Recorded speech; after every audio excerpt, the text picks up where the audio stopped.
Hi, Hollywood Lifers, it's Bonnie, and this is Diana Falzone. She is our relationships expert. She is so good at explaining what's gone wrong in a relationship and what you need to do to change it. And so it's a perfect time for us to talk about Russell Brand and Katy Perry after the demise of their marriage. Now, Diana, what do you think? Could they have saved it?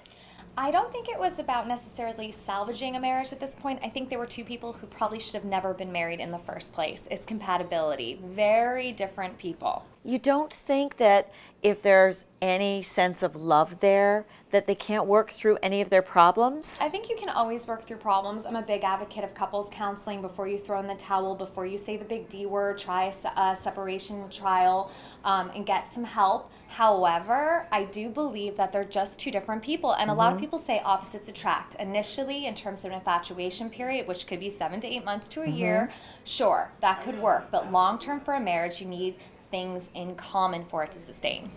And so the fact that they both were performers, the fact that they both have done movies, that's not enough in common? I think you just look at the foundations. I mean, Russell Brand is a recovered drug addict who also is a sexual addict. And then you have Katy Perry, who, although she's saucy and has her little dance moves out there and is always scantily clad, she comes from a Bible-thumping background. But I do think she went into this thinking that this marriage would last. I think everyone goes into the marriage thinking that it would last. I think Kim Kardashian, sorry to call her out, thought her marriage would last. I don't think anyone thinks, well, you know, this is going to be a year to 2 years max. And It'll be fun, yeah. It'll be fun. I'll just say I got one marriage notch under my belt.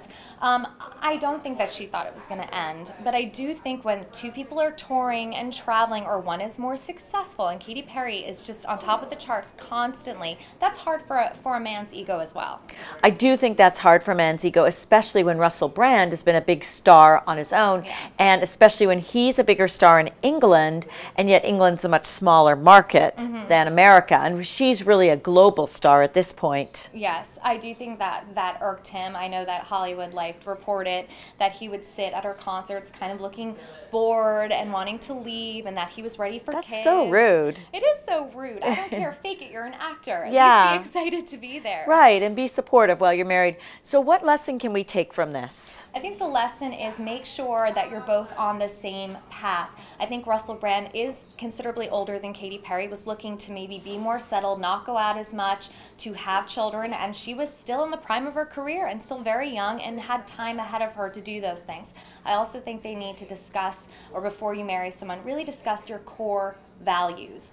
Are you on the same page? If it's a no, then follow that. Don't try to make something work that doesn't. Right. So Hollywood Lifers, if you are having a hot romance with a really fun guy and he just, seems like he's got an outsized personality like Russell Brand, and, all your career is going well, you still have to take time. Well, first of all, take time. Take time. Spend longer than a few months together before you get married.